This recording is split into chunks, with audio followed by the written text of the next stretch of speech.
Graça e paz. Bom dia, gente. Tudo bem? Graças a Deus. Que bom estarmos aqui juntos. Mais um domingo.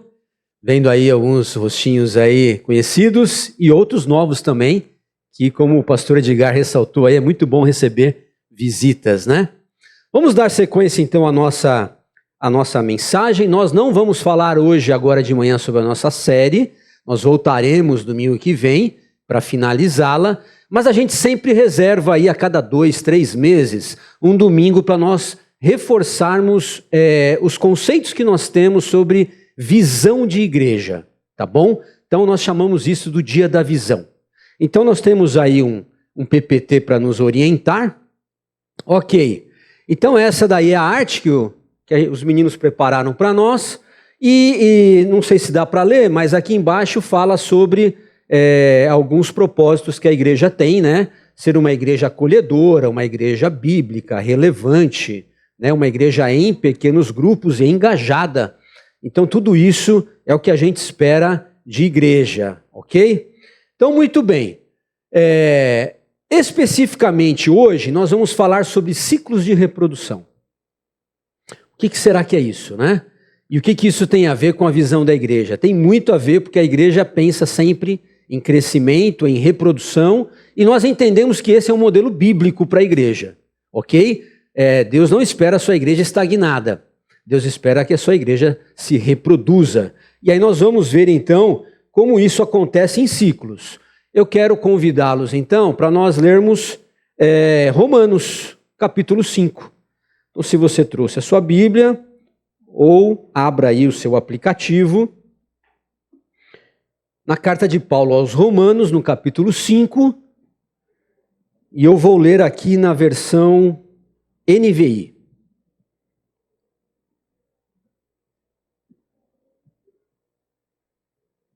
Não será projetado, tá, gente?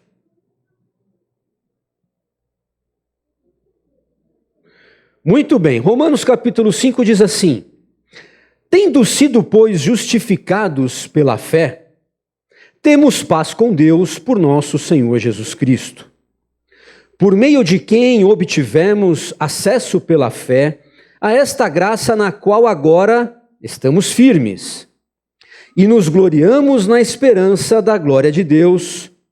E não só isso, mas também nos gloriamos nas tribulações, porque sabemos que a tribulação produz perseverança, e a perseverança, um caráter aprovado, e o caráter aprovado, esperança. E a esperança não nos decepciona, porque Deus derramou o seu amor em nossos corações por meio do Espírito Santo que Ele nos concedeu. Ok? Até aí. Do 1 ao 5. Muito bem, o que Paulo está falando aqui então, nesse capítulo 5 de Romanos? Ele está conversando com os crentes, já salvos, já regenerados. O que é isso? Eles tiveram já uma nova vida em Cristo, tiveram um encontro com o Senhor, estão agora com uma nova visão de vida e de mundo. E aí ele diz assim, olha, nós agora somos justificados. Então o que é isso? A partir desse novo nascimento que nós temos em Cristo, Deus não olha mais para o homem para condená-lo, mas Deus olha para a humanidade que crê em Cristo justificada. Não porque nós não pecamos ou erramos mais, mas porque Deus olha para o seu Filho na cruz e vê que o justo morreu por nós. Então, esta morte de Cristo nos justifica diante do Pai. Isto é o processo de justificação que Paulo está explicando aqui no capítulo 5. E ele fala, isso nós obtivemos, este acesso a Deus, essa justificação, pela fé. Quando nós cremos que Cristo é o Senhor das nossas vidas e quando nós nos entregamos a Ele e aceitamos a sua salvação. Esta fé, então, é que nos dá acesso ao Pai. E de que forma é isto? É pela graça. O texto está dizendo aqui, olha, é na graça na qual agora nós estamos firmes. Então não foi o seu mérito e nem o meu, não é as nossas boas obras, mas a graça de Deus que nos deu esse acesso ao Pai. Por isso nós temos condições agora de nos gloriarmos, não em nossa vida, mas nos gloriarmos na esperança da glória de Deus, que é o versículo 2. Então, porque nós fomos redimidos, comprados, justificados, agora nós podemos projetar um futuro com Cristo, com Deus, por toda a eternidade, assim como o pastor Edgar falou aqui, que um dia estaremos no céu. Então é esta esperança que enche o nosso coração. Ok até aqui? Estamos firmes? Muito bem. Mas o texto não acaba aí. Olha o versículo 3. Não é só isso. Então não acabou aí. Por quê? Porque até que sejamos glorificados com Deus nos céus, há uma jornada nesta terra. Há uma caminhada aqui a ser feita. E é isso que ele trata nos versículos 3 a 5. Olha o que ele fala. Não é só isso, porque nós precisamos também nos gloriar nas tribulações da vida, nas situações de dificuldade, nos perrengues que nós vamos passar, nos desafios que nós vamos precisar superar. Nós precisamos nos gloriar também nisso, porque isto faz parte do nosso processo até chegarmos lá. E este processo que Paulo fala aqui, ele é um ciclo virtuoso. Eu até coloquei aqui para a gente tentar entender um pouquinho. Tem uma setinha aí entre os campos. Então essa tribulação que Paulo fala aqui no versículo 3, pode ser também entendida como os desafios da vida. Ok? Então, quando nós nos deparamos com situações de obstáculos e desafios, são essas tribulações que começam aqui em nossas vidas. Mas isto não é para nos derrubar. Isto aqui não é para fazermos jogar a toalha. Não. Essas tribulações, esses desafios que Deus permite a nós, é para que seja produzido em nós... Perdão, queridos. Vamos lá. É para que seja produzido em nós a perseverança. É para isso que Deus proporciona algumas situações de dificuldade. Porque Ele não quer que os seus filhos sejam frouxos no momento da necessidade, da dificuldade. Ele quer que os seus filhos sejam fortes, sejam firmes, sejam maduros, que eles persistam, que eles permaneçam na sua fé. É por isso que a perseverança é resultado desse desafio que Deus nos proporciona. Então, é este sentimento agora de que nós somos mais fortes e mais resilientes diante das dificuldades, gerará em nós, como o texto está dizendo, um caráter aprovado. Por quê? Porque Deus estará construindo em nós um sistema de força que pode ir ao encontro das dificuldades, ao ponto que a gente não se entrega, a gente permanece. Então isso diante de Deus é algo que é aprovado diante de Deus. Então o inverso também seria, diante do texto, algo meio que natural. Deus então não se agrada ou não aprova das pessoas que desistem ao longo da vida, diante das dificuldades, diante das tribulações, ok? É por isso que nós precisamos estar muito atentos com as pessoas que estão querendo jogar a toalha, que estão querendo desistir da vida. É uma situação muito delicada, onde nós precisamos estar muito atentos e cobrir esses irmãos de oração, cobrir essas pessoas de apoio, de ajuda, para que eles consigam resistir a esta tentação de desistir da vida. Isso é muito sério diante do Senhor, e Deus aprova e Deus se agrada de pessoas que persistem, que permanecem. Isso gera em nós, olha só, esperança. Por quê? Porque se eu estou passando os desafios da vida de forma que Deus está me fortalecendo, e isto está agradando a Deus, e eu recebo do Senhor então esta aprovação, isso me enche de esperança. Isso me enche de perspectivas para o futuro. Por quê? Porque eu sei que Deus está comigo. Então, esta esperança me dá cada vez mais expectativa de vida. Percebam como é um ciclo virtuoso? São qualidades e benefícios que Deus vai nos dando ao longo da jornada. E quando eu me encho de esperança, o que acontece? O texto diz no versículo 5, a esperança não nos decepciona. O que é o inverso de decepção? O que é o inverso de frustração? Satisfação. Quando eu estou esperançoso em Cristo Jesus, eu entendo que eu estou satisfeito nele. A presença do Senhor, a fé no Senhor, a minha participação com os irmãos na igreja, tudo isso vai me fortalecendo e vai me gerando satisfação. De tal forma que eu comecei lá tendo um desafio, mas agora eu entendi que esse desafio gerou no meu coração uma satisfação plena em Cristo Jesus. Esse é o objetivo de Deus para os ciclos virtuosos da nossa vida.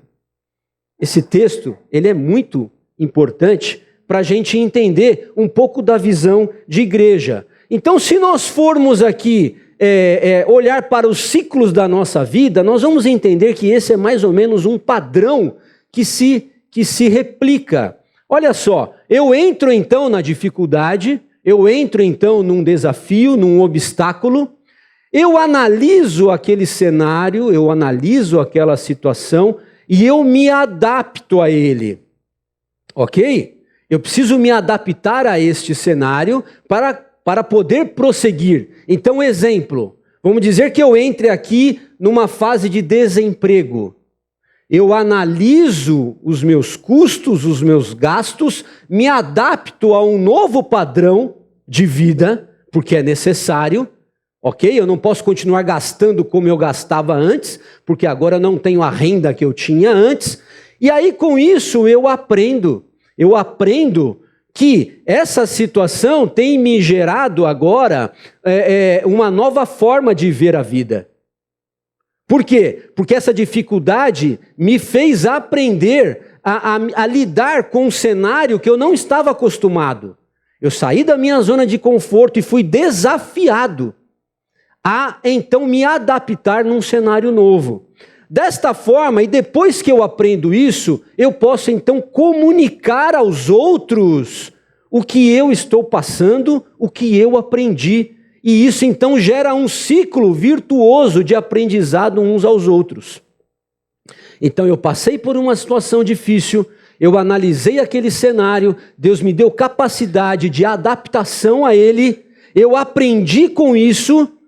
Então, se eu gastava muito, agora eu sou mais conservador, mais moderado, mais responsável, neste exemplo que eu dei, ok? E agora eu posso ensinar os outros a também passar pelas suas dificuldades. É mais ou menos isso que Paulo fala lá em 2 Coríntios, capítulo 1. Olha o que ele diz: bendito seja o Deus e Pai de nosso Senhor Jesus Cristo, Pai das misericórdias e Deus de toda consolação, que nos consola em todas as nossas tribulações. Olha só, todos os nossos desafios, nós somos consolados por Deus. Para quê? Qual é a finalidade? E aí a gente vai entender um grande segredo da vida. Por que muitas vezes nós passamos por situações que a gente não entende?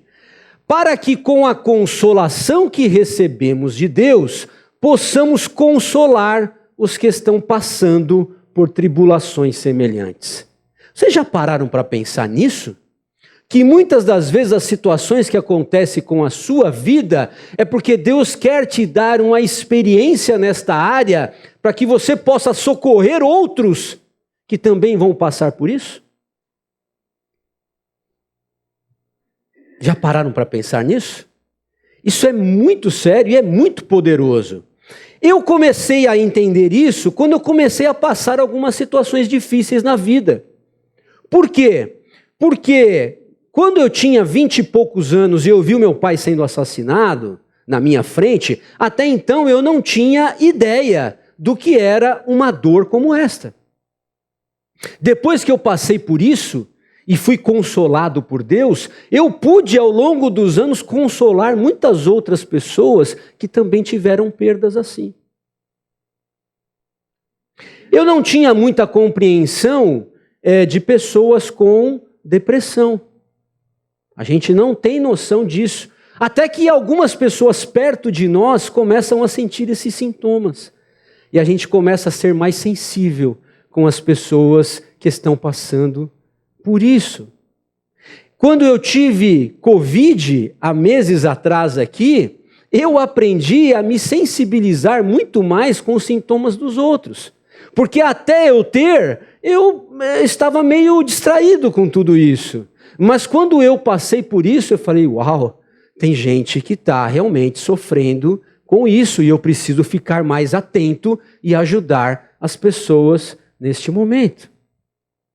Eu tinha uma visão meio que religiosa de filhos de crentes que eram educados nos caminhos do Senhor e chegavam à fase adulta da vida e tomavam a decisão de se afastar dos caminhos do Senhor. E eu falava assim, no meu pensamento eu ficava assim, alguma coisa os seus pais não fizeram bem feito. Tem alguma coisa errada aí.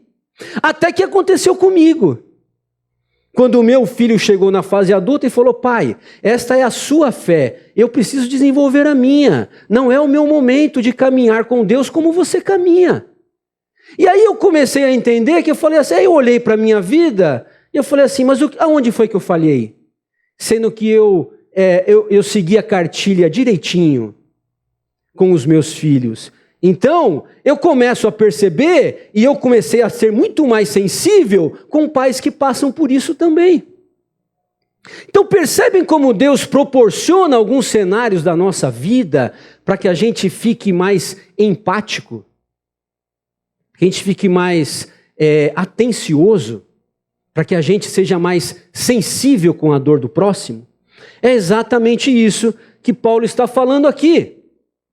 Então, quando nós vamos olhar os ciclos da vida, nós vamos perceber que esta reprodução, ela é meio que natural. Quando a gente olha o ciclo biológico da vida, bebês nascem todos os dias no mundo, essas crianças são cuidadas, essas crianças são ensinadas, essas crianças são formadas, até que chega uma hora que essa criança ganha autonomia. Ela já não é mais criança, já é um jovem adulto maduro, e ela tem que largar esse ciclo agora de cuidado para que ela tenha autonomia, responsabilidade e gere outro ciclo com os seus filhos e com a sua família que ela vai gerar.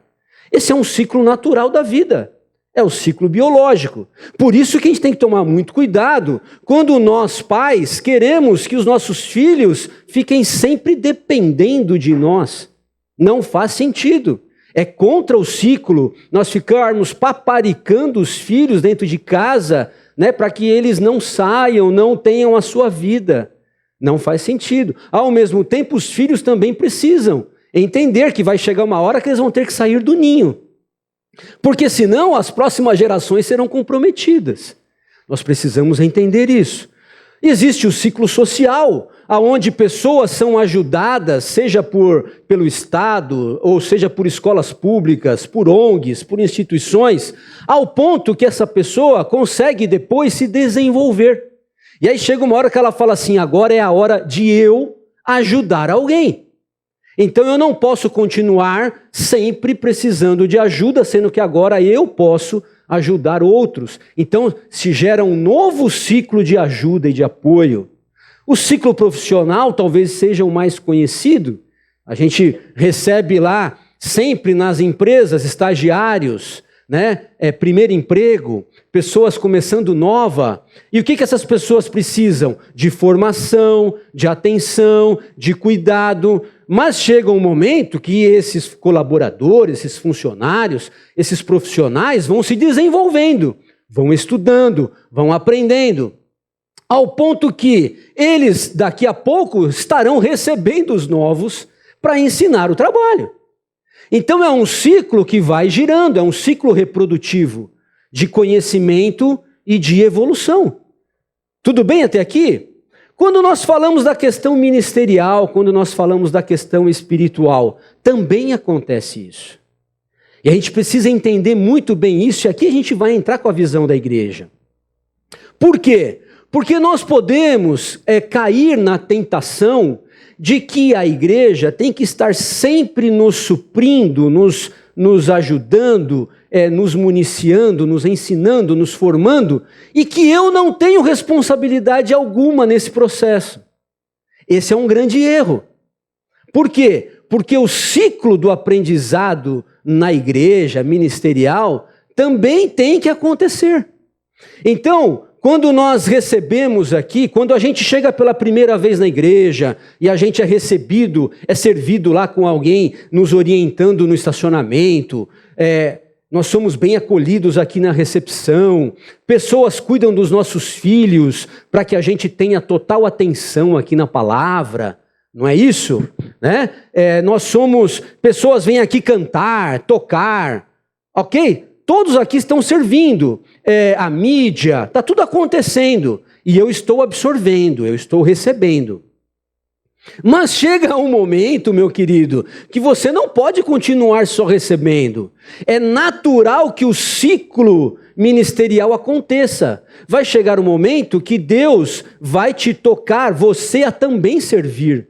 Ao ponto que vai passar uns meses, um tempo, você estará na recepção recebendo os novos. Você pode estar lá no Horto Júnior cuidando das crianças, dos visitantes que estão chegando. Você pode estar no estacionamento, você pode estar aqui nos ensaios, servindo com o seu dom, com o seu talento ou qualquer outra coisa. É exatamente isso que vai acontecer hoje à noite no culto da colheita. Por quê? Porque os pequenos grupos, eles começam num ciclo de desafio. Qual é o desafio? 3 ou 4, 5 cristãos decidem, movidos pelo Espírito de Deus e pela compaixão, de abrir a sua casa, de se reunir toda semana, de investir no cuidado das pessoas, de ter relacionamentos intencionais com não cristãos, para atraí-los a este grupo, aonde eles serão educados na fé cristã, onde eles serão revelados ali no Evangelho, aonde eles receberão orações dos outros irmãos. Então, esse é um ciclo produtivo, é um ciclo aonde as pessoas vão crescendo. Mas chega uma hora, e graças a Deus por isso, que esse grupo cresceu tanto. Esse grupo cresceu tanto que ele precisa criar um outro ciclo. Nós chamamos isso de multiplicação dos grupos. Então, esse grupo ele não pode continuar naquele formato apenas crescendo, inchando. Por quê? Porque quando o grupo está grande, eu não tenho mais a atenção que eu dava para os poucos, eu não consigo mais. Então, uma coisa é eu orar por 5, outra coisa é eu orar por 30. Percebem a dificuldade? Uma coisa é eu ligar para 6 pessoas toda semana. Meu querido, como é que está aquela situação? Olha, estou caminhando contigo. Meu querido, lembrei daquela situação que você colocou lá no grupo de oração. Nós estamos juntos em oração. Olha, você está precisando de alguma coisa? Eu vou até aí. Nós conseguimos fazer isso com poucas pessoas, mas num grupo grande, eu não consigo mais. É nesse momento que é importante nós rompermos aquele ciclo para criarmos outros ciclos de reprodução. É aí que nós chamamos isso de multiplicação. Esse ciclo espiritual, ele acontece na vida de cada um de nós. Porque nós chegamos e nós somos ensinados no Evangelho. Alguém está investindo em nossas vidas. Alguém está investindo tempo de oração com você. Alguém está lendo a Bíblia com você. Alguém está tirando as suas dúvidas. Alguém, não necessariamente é o pastor. Muitas vezes é a pessoa que te convidou. Muitas vezes é o seu parente, é o seu amigo, é o seu vizinho. Alguém fez isso com cada um de nós e ainda está fazendo. Mas vai chegar uma hora, meu querido, que é o momento de você começar a fazer isso com alguém. Você tem que romper aquele ciclo de só receber para começar também a dar. E aí você vai entender o quanto Deus está neste propósito de crescimento da sua vida, para que você faça outros também crescerem. Faz sentido para vocês todos esses ciclos? Muito bem. Então, para avançar, é necessário nós quebrarmos alguns ciclos da vida. É necessário. Não tem como um homem maduro constituir a sua família se ele não quebrar aquele ciclo de dependência dos pais. Não significa que ele vai que ele vai quebrar o relacionamento com os pais. Não é isso. Ele vai continuar amando, respeitando, né? Mas ele agora precisa ter uma nova vida, uma nova família. É assim que Deus estabelece. Então não é natural que o bebê continue bebê. Não é natural que o estagiário continue estagiário o resto da vida. Nenhuma empresa vai querer pagar um estágio para você por 10 anos. Ela vai querer que você se desenvolva. Nenhum projeto social quer investir naquela família sem perceber que ela evolua, que ela cresça e que um dia ela consiga andar pelas próprias pernas. E no mundo, e na questão de igreja espiritual, é a mesma coisa. Então nós precisamos quebrar esses ciclos de dependência, queridos. Deus nos chama para quebrarmos os ciclos da dependência. Sabe, essa assim de vitimização, é porque eu não consigo caminhar sozinho, eu preciso estar sempre alguém do meu lado, eu não consigo sair, eu não consigo tomar decisões, eu preciso que alguém faça isso por mim, porque eu estou acostumado, a minha mãe sempre fez isso, depois a minha esposa também, e agora eu não consigo fazer nada sozinho. Isso não é natural. O natural é que as pessoas se desenvolvam, que os ciclos da vida aconteçam. Muito bem. Então, quando Paulo escreve lá para os Filipenses, eu penso que ele estava falando mais ou menos disso. Porque ele diz assim, olha, irmãos, não penso que eu mesmo já o tenha alcançado. Sabe, essa maturidade toda? Ele também entendia que ele não tinha alcançado.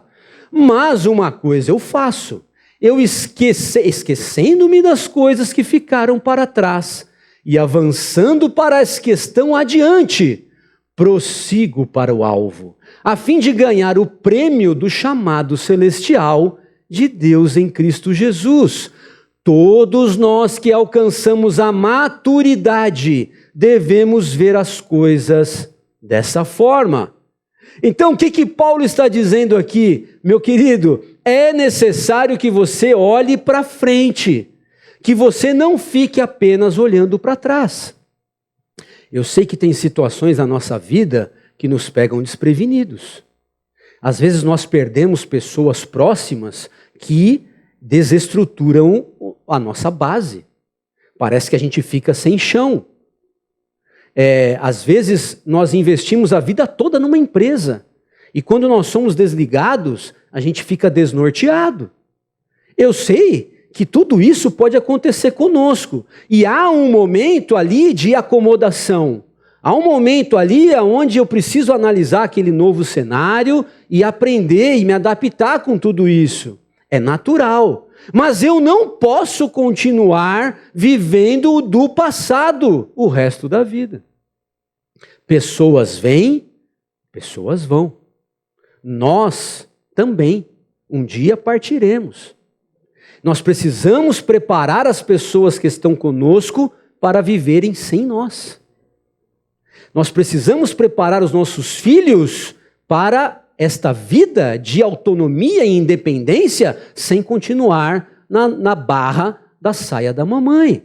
Nós precisamos criar dentro da igreja um nível de maturidade para que os cristãos alcancem esta autonomia do seu relacionamento com Deus sem ficar dependendo de que alguém esteja ali toda hora dando leitinho espiritual. Paulo falou sobre isso. Quando eu era menino, eu pensava como menino. Eu agia como menino, mas um dia eu deixei de ser menino e as coisas de menino ficaram para trás. Então a visão que nós queremos reforçar hoje aqui, meu querido, é a visão da reprodução, da evolução, do crescimento, da maturidade. Nós precisamos entender que a nossa igreja também tem que chegar a esse nível de maturidade, para que também possa construir outros ciclos, como nós já fizemos. Várias igrejas foram plantadas desta igreja aqui, porque um dia nós entendemos que nós poderíamos multiplicar esse ciclo de evangelismo e de alcançar outras comunidades. Nós tivemos o Lucas aqui semana passada, né, falando exatamente sobre uma plantação de igreja nossa que agora ganhou maturidade e vai andar com as próprias pernas. Olha que coisa linda! Então isso nos enche de esperança. Isso nos fortalece, isso nos dá ânimo, e é assim que Deus espera que aconteça. Agora, talvez você esteja se perguntando, bom, talvez algumas coisas possam estar me paralisando. Talvez você agora está pensando aí, puxa, se os ciclos da minha vida não estão assim tão reprodutivos, o que é que está me paralisando? Acho que é o momento de nós refletirmos. O que é? Então, talvez o que esteja te paralisando seja o medo. Talvez o que esteja te paralisando seja a indiferença. Ou talvez seja o comodismo. Essas três situações que eu coloquei aqui, e existem muitas outras, mas eu trouxe só para exemplificar, porque isso acontece constantemente conosco. Muitas vezes nós não queremos aceitar os novos desafios da vida com medo, porque a gente não sabe como o novo ciclo será. Então esta insegurança do novo nos paralisa. Fala, eu prefiro ficar onde eu estou. Ainda que eu não esteja muito bem, é melhor não arriscar. Isso é muito das pessoas que têm características muito conservadoras. Elas não querem aceitar novos desafios. O problema é que a gente não cresce. Se nós não temos novos desafios, a gente não evolui na vida. E a gente fica sempre fechadinho no nosso recipiente. Talvez seja a indiferença, porque eu estou pensando apenas em mim. Eu estou sempre focado nos meus projetos. E eu não estou atento à necessidade da pessoa do meu lado. Por isso, às vezes, Deus quer me colocar num ciclo de abençoar alguém, mas eu estou sempre focado nos meus próprios interesses, ao ponto que eu não consigo perceber, ou não quero perceber, a necessidade do outro.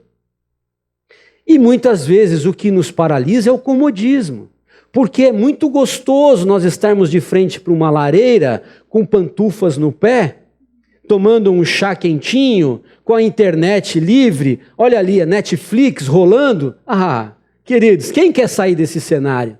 Não é ninguém. Comendo uma pipoquinha? É bom demais, eu também gosto. O problema é que isso nos acomoda. Este cenário aqui é gostoso, mas ele não reflete a missão de Deus para nós. Ele acontece em alguns momentos e é bom que isso aconteça, para que a gente também tenha alguns momentos de relaxamento. Mas ele não pode ser predominante na nossa agenda. Não pode. A nossa agenda tem que ser uma agenda produtiva. Ok? Muito bem. Então, quando nós olhamos para isso daí, o medo, a indiferença, o comodismo e algumas outras coisas que nos paralisam, a gente precisa entender, será que o Evangelho tem uma resposta para isso? Qual seria a resposta do Evangelho para essas situações que têm nos paralisado? Eu trouxe um texto aqui, dentre muitos outros, que talvez expressem o que a gente quer dizer aqui. Segundo Timóteo, capítulo 1, Paulo escreve assim, olha, para Timóteo: por isso quero lembrá-lo, Timóteo. Timóteo era um discípulo de Paulo. Eu quero lembrá-lo de avivar a chama do dom que Deus lhe deu quando impus as mãos sobre você. Então, o que Paulo estava falando aqui? Timóteo, não se esqueça que você tem uma missão. Não se esqueça que Deus te chamou para algo grande. Deus te chamou, Timóteo, para que você produza, reproduza, continue nos ciclos da sua vida. Mas o texto continua assim, olha, pois Deus, e aí ele vai explicar por que Timóteo tem que ficar com a sua chama avivada. Pois Deus não nos deu um espírito que produz temor e covardia. Percebem? Então, se nós estamos com medo, provavelmente temor e covardia são sinônimos. Mas, olha assim, olha aqui o que ele vai falar. Mas sim um espírito que nos dá poder para vencer o medo, que nos dá amor para vencer a indiferença. O seu coração vai se encher de compaixão pelo próximo e autocontrole para que você consiga sair da sua zona de conforto com uma situação onde você está no domínio da sua vida e não é dominado pela preguiça. Que texto interessante para nós pensarmos. E como Deus e o Evangelho sempre têm respostas para as carências do ser humano. Isso é fantástico, queridos.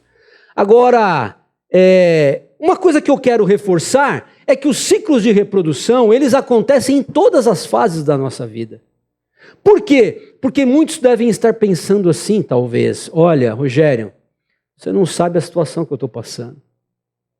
Pensar em reproduzir na situação que eu estou passando, você não sabe. Você não sabe a situação, o cenário é caótico. Eu não tenho condições de pensar em nada. Eu não tenho condições de ajudar ninguém.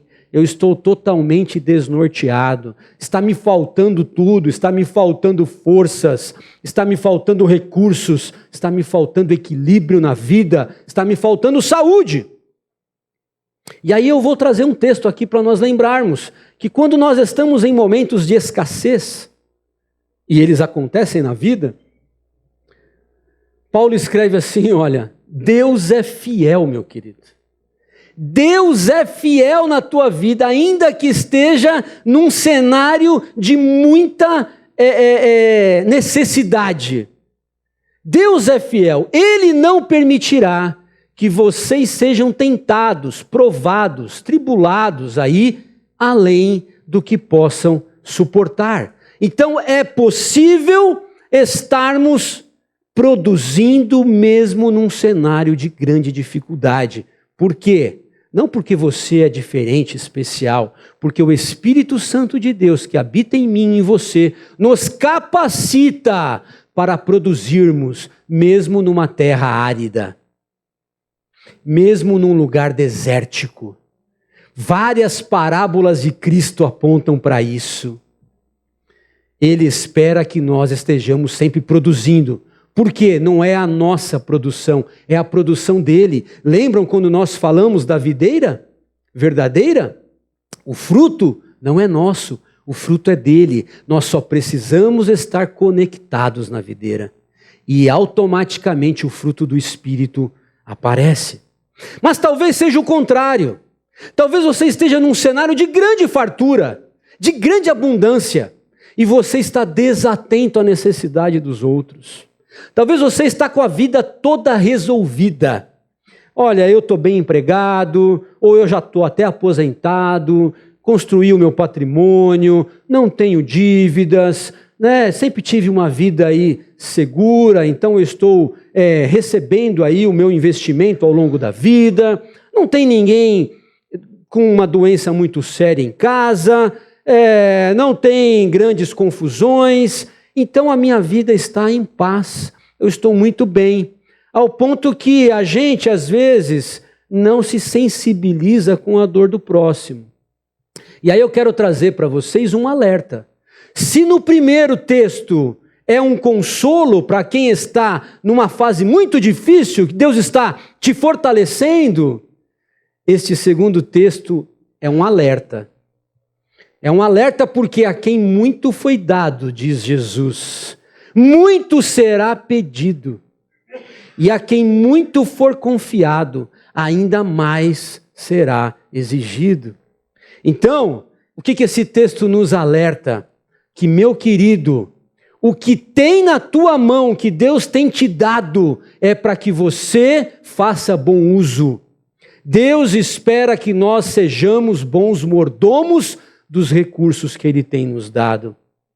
E isso não é só questão financeira, isso também envolve o seu equilíbrio emocional, que poderia estar ajudando muitos outros que estão desequilibrados.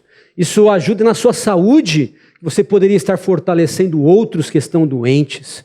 Isto tem a ver com tempo, porque muitas vezes nós temos tempo de sobra e usamos muito mal o tempo que nós temos disponível com porcarias e ficamos, distraídos com tantas coisas onde nós poderíamos estar investindo na vida de algumas pessoas. Então tudo isso, meu querido, um dia será perguntado para nós.